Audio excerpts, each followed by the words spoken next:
আজকে সানডে, তো আজকে কি আর ভালো মন্দ কিছু না খেলে হয়?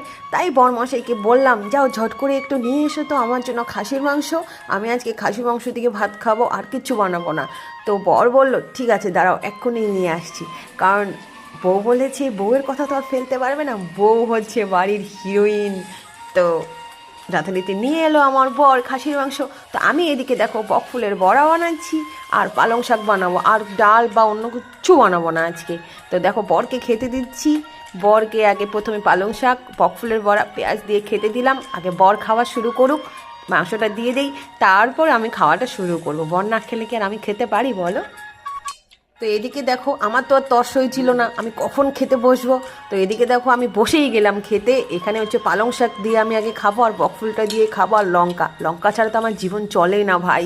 তোমরা কারা কারা এভাবে আমার মতো লঙ্কা দিয়ে খাও? লঙ্কা ছাড়া আমি খেতে পারি না। দেখো, আর মাংসটাতে যে এত তেল ছিল, তেলগুলো কিন্তু একদম দেশি ছিল, একদম মোটা মোটা তেলগুলো ছিল না। আর আমি এরকম পাতলা পাতলা তেলগুলোই ভালোবাসি। আজকের খাসির মাংসটা খুব সুন্দর হয়েছে খেতে, একদম জমিয়ে খেলাম।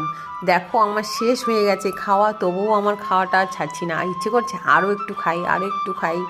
তো আর কি করব, খাসির মাংস পেয়েছি এতদিন পরে, একটু চেটে ফুটে খাবো না বলো? তোমরাই বলো। হুম।